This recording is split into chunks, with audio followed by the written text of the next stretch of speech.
Quarantine, self-isolation, and distancing. Human beings are social creatures, making life in the time of a pandemic challenging and lonely. It's just not how we're built, but we are in it together. And among us are people who learned to live in isolation long before the coronavirus outbreak. How did they prepare, and what can we learn from them? Hi, I'm Janelle Dumalaon, and in today's COVID-19 special, we'll be talking about how to get through collective isolation. And we've got some professional insights from some who know what it's like to be far away from everyone and everything. But first, to someone else in isolation at home, our science correspondent Derek Williams. Can life continue normally after quarantines? Wouldn't that risk other outbreaks? This is indeed the great danger, and it's also the key question.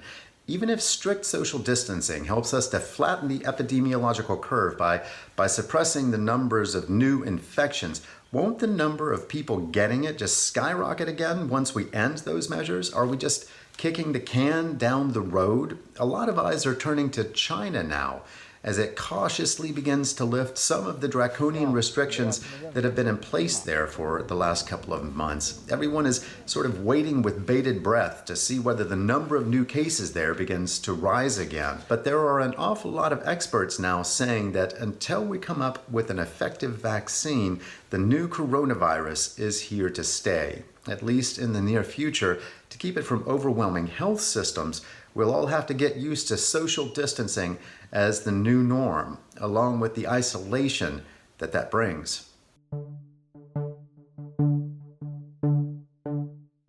Yeah, I've been self-isolating for about 2 weeks now, and it came about because they told us at my son's school that a member of staff had tested positive for COVID-19 on a day when I was feeling a little under the weather and having cold-like symptoms. So I called our security management team at DW, and we all agreed that it would be best to stay home.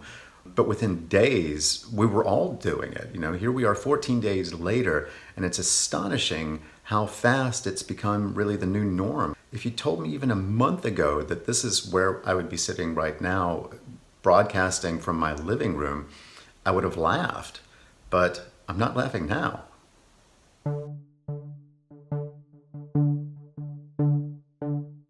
I would say that compared to other places, we still have it pretty easy, I think, here in Berlin at least. Germany has gone into what's called lockdown light, or at least that's what people here are calling it, which means that we're still allowed to go out of the home.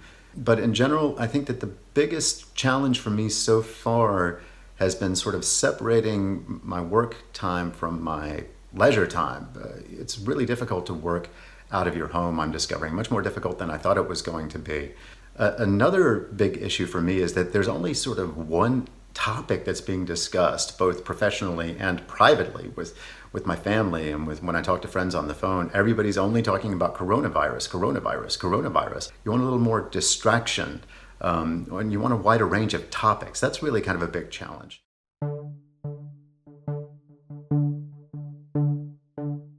That's kind of the million-dollar question, isn't it? I hate to say it, but I've talked to quite a few experts who are kind of predicting that this is going to go on for months, at least. I think it depends a lot on how the virus reacts to environmental changes as spring arrives and summer arrives, and as it gets warmer here. We still don't really know how it's going to react to those different climatic conditions. We're still a very, very long way from turning the corner on this disease.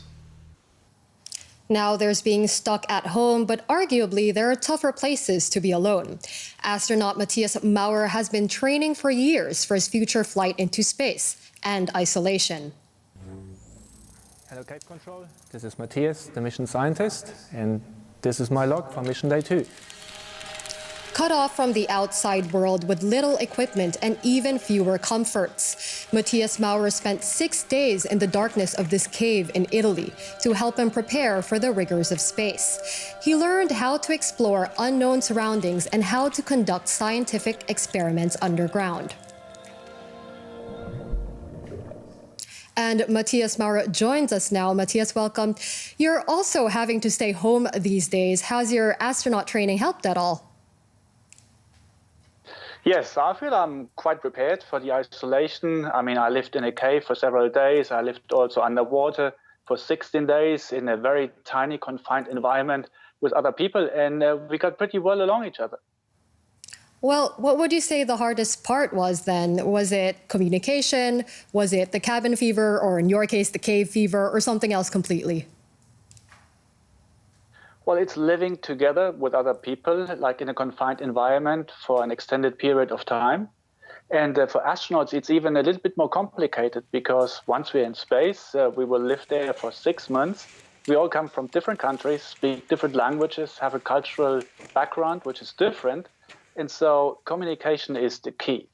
And we learned before we fly to space how to adapt our way, how to interact with others. So we talk very openly on the problems that we see. So like, okay, you have this and this, which I don't really like. Can you change this manner a little bit? And then once you talk openly, then you feel well prepared. And then I think the mission itself is then very easy. Well, what would you say helped you, psychologically speaking, while you were disconnected from everything?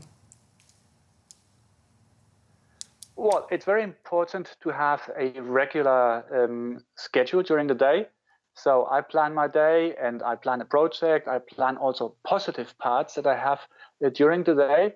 And then we also plan to have time together with my crew, together with my team. It's lunchtime, it's evening, dinner time. It's very important to spend this time together. We also included a little bit of physical exercise, despite being in a very confined environment, but you still can do some exercises. And this combination of having a schedule, of having a project, of having friends together with you that help you, that cheer you up, I think that was also very important, and we had a successful mission. There you have it. Structure is key. Matthias Maurer, he's an astronaut from the European Space Agency. Thank you so much for sharing your insights.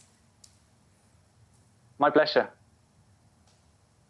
Now, as we heard there, not everyone is distancing alone. There are those who have to do it in groups. Being with the same set of people all the time can obviously be hard, perhaps even impossible, without a bit of fun. But don't take our word for it. The crew on the International Space Station can tell you more. She knows what it feels like to be up there, alone. US astronaut Christina Cook repairing the outside of the International Space Station.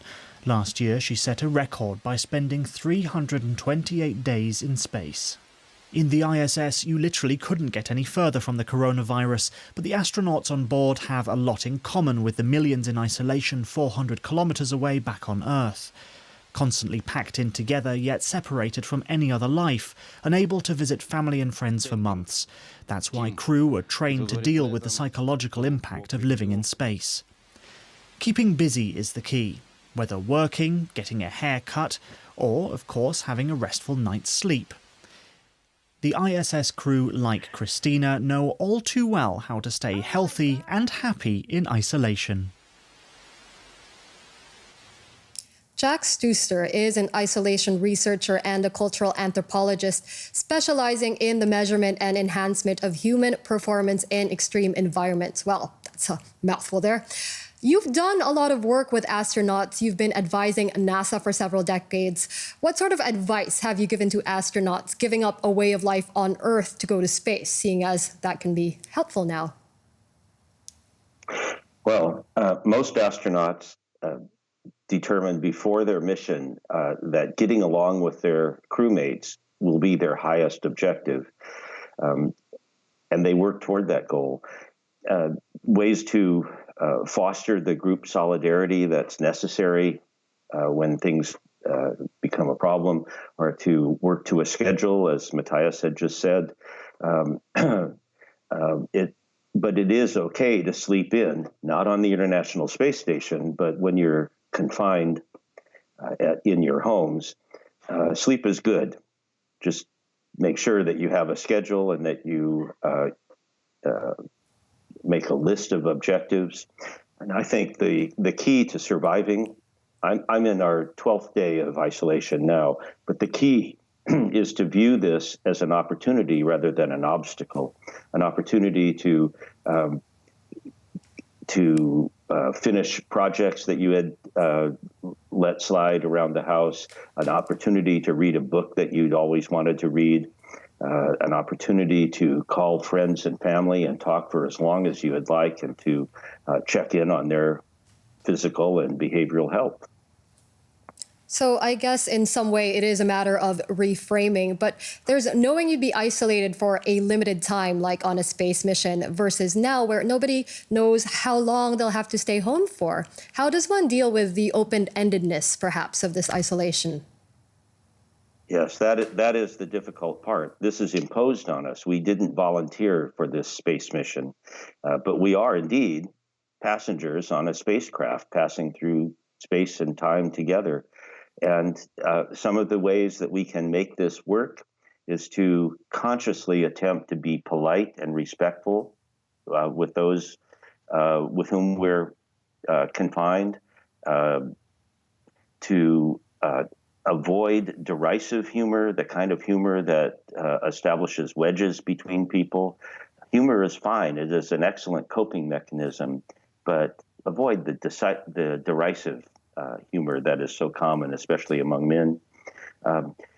Consider the possible consequences before you say or do anything.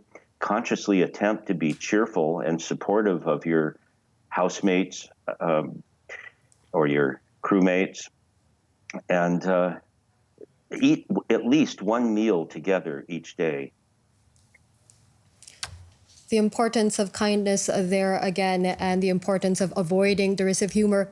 But speaking of social skills, we all have to assume that the outbreak will one day be under control and we'll all be reconnecting. Based on what you know about astronauts coming back, how do you think we will have changed as a people after all of this? Well, astronauts spend a lot of time in the cupola, watching the beautiful Earth pass beneath them. And almost all of them report when they return that they have changed it, that experience has changed their perspective of life on Earth. There are no borders really visible from space.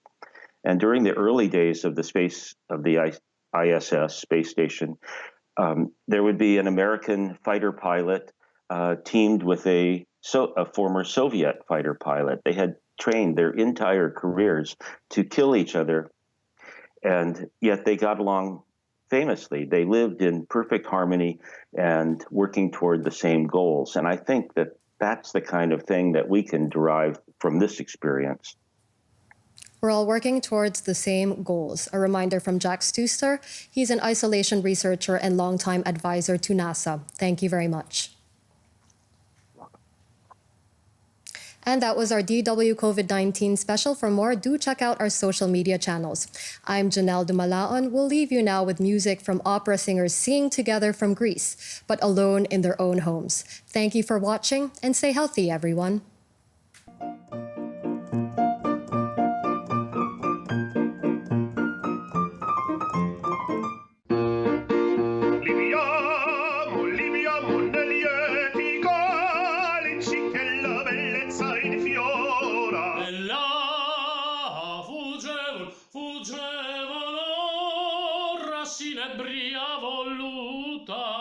Liviane dolci fremiti le suscita d'amore, poiché quell'occhio alle cose